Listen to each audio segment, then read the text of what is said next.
Okay, my name's David with Beagles on Fire. Most of y'all already know that. We're talking about going through a series right now, and we've been talking about started dogs on this third part of the series, different types of dogs, and we're on started dogs. And we did part one, so this is part two. And we kind of had led up to part of what we do in the training pen and a little bit about going out. And we encouraged you to get started with something and how some people give up. And we talked about, ages of dogs, and everybody needs a chance. Just kind of a little recap on that.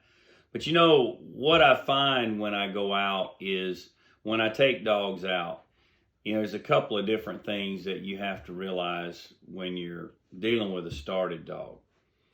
For me as a trainer, I have to build a trust with that dog. And that dog has to build a trust in me. And it's not always the first trip out. They're a little weary sometimes, a little leery of coming in, like what's going on out here. We're not in this pen where you just open the gate. We're actually taking a ride. So, there's a lot of things that I have to exercise some understanding on. Not to be gross or anything, but some dogs that have never ridden anywhere, they can get sick, they start slobbering, some of them get nervous, go to the bathroom in the box, not a pleasant sight. So sometimes it upsets them, they have to get used to all that, and it's just a different surrounding for them. Most of the time, in every situation for me, it's the first time they've had a shock collar on. Now I try to gauge my dogs by which ones are acting a little skittish toward me to start with, which ones are, all over me all the time. Typically the ones that are all over me all the time, when I come in and want to just jump on me and love on me and real sweet type dogs, you normally don't have any trouble with them trying to run off on you. It's those skittish dogs, and we talked about a tagline and nervous dogs like that. But dogs do well with a routine. And so, first time you put them on the tailgate, it's the first time they've had anything on their neck most of the time. So when you tighten that collar down, some of them can freak out a little bit. So you have to be patient with them, and you have to get them to understand that it's okay. You can trust me. This is for your good. And then I have to trust the dogs. There's a little bit of trust that goes into it. It's a little bit nerving, to go out and drop some dogs on the ground. When you open that tailgate and you drop them on the ground, what if they run off and never come back? Well, that's a little bit of a chance that you take when you take them out. And some guys are like, man, I want to be guaranteed that that's not going to happen. Well, when you buy a dog that I've trained, it knows to come to the tone button. But there's a process that you have to go through with that. And you have to learn, each dog is different. It's like dealing with kids, it's like some kids, I have 3 kids. And my oldest kid was very, very strong-willed and very tough. And so, you had to get through her thick skull. My second child, very soft. At least she had me conned if she wasn't. You could just look at her and tell her that you weren't happy, and she'd break down crying. So you couldn't do a lot of strong discipline there. And then my third one came along, my son. And I think that was like dealing with this wood here. I think his head was tougher than this desk. But anyhow, when you deal with dogs sometimes, and we'll get into this when we do another series on tools and equipment, talk about shock collars a lot, but you have to learn what level of stimulation is required. Not all of them are the same. There is no exact, this is it every single time. But I start off slow with a lot of tones and a little bit of stimulation when I'm trying to get them to understand the collar. And it doesn't take long before they learn that they need to come to me with that. But the main thing that you're dealing with is you're trying to get a handle on the dog, but you're also trying to make sure they hunt. And sometimes you go out, there's some dogs that come out of the starting pen, and you take them out there, and immediately they're blowing and going. It's like, this is great. They're taking off. They're in the race. They're just wide open, and it's just, that's awesome. Those are the easy ones, but not all of them are that way. Some of them will look at you like, what is all that about? And they won't go to the race. Or some of them will want to go to the race, but they're just not sure. So I take them and try to keep them as close to the race as I can. Now, there's a fine line in the training for me as to whether or not do I need to go up in the brush with them. If you're constantly going up in the brush and you're beating the brush for them and beating the briars for the dog, you can actually train the dog to not do the hunting, but to wait on you. And you don't want to do that. The last time I ever sold some pups, I sold some pups to a guy and went and hunted with him later on. He said he wanted to do his own training. It's what he loved to do. And this is years ago. And I was totally disgusted when I saw the way those dogs were. The dogs were standing out in the lane while this guy beat the briars. And that's just not the way it should be. You have a rabbit dog to get in the briars. But sometimes you do have to take your young dog and you have to walk them into the stuff and keep them up in the thick stuff to hunt. If you stand in the lane and they're standing in the lane with you and not moving at all, then you've got to go up in the briars and just walk through the stuff a little bit, get them out in front of you. And I just talked to mine, hey, look for him, find him, let's go.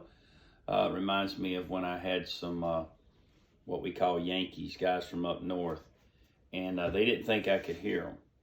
But I was out there working my dogs, and I was saying, look for him, you know, like we talk in the South. And so I heard them talking. They said, did you hear what he said? He said, look for him, look for him. He's got that Southern twang. They didn't think I could hear it. So me being the person that I am, for those of you that think I'm serious all the time, you've got the wrong guy. I decided to have a little fun, so I really twanged it up Southern style for him, and I said, look for him, y'all find him. You know, it did almost like Bubba, those of you that's watched Bubba. That was before Bubba was a character. But anyhow, back to what we're talking about. You have to go up in the stuff a little bit at times to keep them up in there. And it's like when you're training a dog, especially started dogs, you are the coach and you are the leader. And so if you're going to stand out in the lane, you sometimes have young dogs that all they want to do is stand out in the lane too. And that's one of the first principles that we can apply to started dogs from tonight's lesson is this. If you're a parent, don't tell your kids, don't do like me, do it this way. You need to show them by example. Other people around, if you're going to be the right type of person, then you need to show by example. And while in the Beagle world, we should not have to beat the briars for the dogs. We need to show the dogs, sometimes the younger ones, that we are willing to go up in there too. We're not asking them to do something we wouldn't do in life. That's a principle of a good leader to me, is that you don't ask people to do something you're not willing to do. It's one thing I've always tried to do with people that I've had working for me, is I'm not going to ask them to do something that I wouldn't do. Now, they might have an ability to do something that I don't do as well as they do, but I'm not going to ask them to clean up some junky trash and get their hands in a bunch of mess if I'm not willing to do that. Sometimes you can show people a lot of humility by being willing to do that. If you study the Bible, Jesus did a lot of things. I mean, he washed the disciples' feet, and he was Jesus. So a lot of humility goes into all that we can learn from that. But back to the dog training. Sometimes I have dogs that hang out, and there'll be a race going on, and they'll go to the race, and then they'll pop back, in and out, in and out. And if you watch, you're watching for progress. Today, I'm fixing to post some videos out a little bit later, but today and this morning, I saw some dogs make some progress. It's little steps. It's not always big changes. It's little steps. You say, what do you mean? Well, I had some dogs that were just hanging out. They didn't really act like they were interested. And today, they started to go. They started to show some interest. They started to go a little bit. They are nowhere near ready, but they started to make some steps toward trying to do the right thing. And you know, when you're out there, some people will jump in and do the right thing right away. Some of them are looking at you and waiting to see if you're going to continue to do the right thing. They may see you do the right thing once, but is he consistent? Is he going to continue to do the right thing? And then you'll see them do a little something. and you know you're starting to have an influence on them. Your children, they're not always going to go out and just do the right thing right off the bat. But there's a terminology that I use when I'm starting dogs. And I see a dog that's making progress but is not quite where it needs to be. Right there is a light bulb. You say, well, what in the world does a light bulb have to do with training a dog? Well, for me, one day when I was out running some dogs, my light bulb went off on what type of dogs I wanted. See, I'd been running some of these dogs from the same bloodline that I'd got from the guy that I originally got my dogs from. And then I'd had some other dogs that I had been running. I thought they were okay. And one day my light bulb went off in my head years ago, and I saw the difference in the dogs. I saw a difference in their drive. I saw a difference in just everything about them. And that's why I went with the bloodline that I started out with and continue with. But on puppies, we say sometimes, you know, that puppy's light bulb just ain't turned all the way in. It ain't turned all the way on. It's got a few more turns. You say, what do you mean? Well, you know, you see on here, these are threads. And you already know this. You can put a light bulb in. And it can just be one little small turn from being in there enough to start to burn. You ever mess with a light bulb, you know that if you turn it and just keep turning it slowly, when it first starts to make contact, it'll flicker a little bit. But if you stop turning it right there, it won't really burn. You got to turn it on in there and get it turned in tight, and then it's burning bright. And that's the same thing you see with puppies and started dogs. There'll be a little flicker of a light going off, but then all of a sudden one day, everything clicks and that light bulb gets screwed in all the way and they turn on. And once that happens, they typically don't ever look back. And then you just got to keep putting tracks on them and keep running them and doing the things you need to do. A lot of people ask me questions. They say, David, when somebody buys a dog from you, what do they need to do to get it from started to finish? What is exactly what they need to do when they buy a started dog from Beagles on Fire? Number one, you need to get the dog and you need to put tracks on the dog. Now the dog's got to remember, the dog had built up a trust with me. When I'm running dogs, if you come down here and watch the dogs run, you will see that the dogs are going to hunt for me, and you're going to see that the dogs are going to handle for me. I'm going to load those dogs at the tailgate. Might have to hit a tone button, might not, but they're going to load for me. Now, when they switch hands, they have to build up a trust with you. And by the same token, you're going to have to build up a trust with them because you don't really know what all they're going to do. They might run off on you the first time. That's something you don't know until you build that trust. Now, they shouldn't. You got the shock collar and the tone button. That's the way they were trained. Make sure you put a shock collar on any dog you buy from me because that's the way they were trained. Second of all, you keep running them. You keep giving them tracks. You keep feeding them tracks by running them. And it's a continual thing. And then you introduce them to the gun the right way, and we'll get into that in another part of a series at some point. And then you'll have, after a season or so, you'll have a finished dog that you'll really like. But there are some things that we can apply to our lives as started dogs. You know, we talked about age, and we said it's great if you can get them started at a young age, but every dog needs a chance, and every person needs a chance. We weren't all raised exactly the same. We weren't all given the same opportunities. We weren't all introduced to the things in life. Maybe we were raised by somebody who had no morals. Maybe we were raised by somebody who did not have any biblical principles or godly principles to live by. We were introduced to that at a later point in life. And that's okay. You just need the opportunity to do the right thing. But it's very important that as a parent that we get our kids involved in things, to teach them things, to get them started out in life. And you know, if you don't think we need to start our kids and get people started early in life, just look around. I mean, right now, this world is in the worst shape that you will see it. I don't know how it can get a whole lot worse. When you look and you see the things that are going on, you know, I thought about doing just a special segment on this, but I'm just going to go ahead and throw it in here right now. When you look at all this mess that's going on with the race issues over this wrongful death that happened at the hands of a police officer.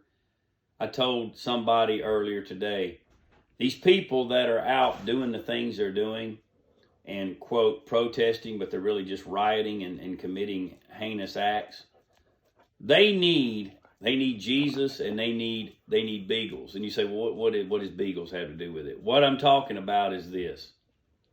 There's a Garth Brooks song that says, when there's only one race, and that's mankind. In other words, it's not black, white, it's mankind. You know, you hear all these sayings, and I hope I don't make anybody mad by what I'm saying, but I'm going to say it because it's truth. The Black Lives Matter movement, it should be all lives matter. It should be about humans. Nothing wrong with being proud of your race or anything like that, as long as you don't think you're better than everybody else and put everybody else down. But all lives matter. And the only race that should matter is the race of doing right, being kind, and doing the things we talked about before. As beaglers, do we care really? I mean, we all have preferences on, well, I like red ticks, or I like blue ticks, or I like black and tan, or I like tricolor, or whatever the different colors are that you like. And I know we tease sometimes, go, oh, there's no good this color, that color. But we don't really mean that, because you know when you go out there and you hear those rabbits run, or the dogs run the rabbit, I mean, when you hear the dogs run the rabbit and they're in that thicket, you can't see what color that dog is when it's in that thicket. All you know is it's running that rabbit. They all have something in common. They want to run that rabbit. And you know, I had a great opportunity this past weekend. I had two guys I'd never met before from Alabama that came down here just to want to see what kind of dogs I had. Went out and had a wonderful time. It doesn't really matter, but I'm going to go ahead and tell you, they happen to be African Americans. And I have a lot of friends that are in this bigger world. I have people from different ethnic backgrounds and groups. And you know what? When we go out, we have one common goal, and that is we want to hear a race. That's the only race we talk about, is the dogs running the rabbit. I just took a little rabbit trail there, so to speak, on a different topic. But I just wanted to say that I wish that the world were more like the beaglers that I have met, where all we care about is good quality dogs, and the only race we care about is the race of running the rabbit. And you know, we only need to care, as the right type people, Christians, we need to care about the race of mankind. And we need to be kind to everyone, and we need to try to do the right thing. But back to this started dog, to wrap this up. When you are out in life, is your light bulb screwed all the way in? Is your light bulb burning bright? You know, it says we're supposed to be salt and light. You can't be salt and light if your light bulb is not screwed in all the way. You might flicker every now and then, but are you shining bright? Because there is nothing better when you own a beagle, especially a young one, a started dog, to go out and watch that light bulb just turn on like that and see that young dog getting better and better and better. What does it take to get them better? You just keep running them. And what we got to do to get better is we got to keep running. Don't give up. Keep running. Keep doing. Keep following those trained dogs that you can be around, that are good influences on you, those mentors in life, so to speak. Keep following them, but run the scent that you should run in your life to do the right thing.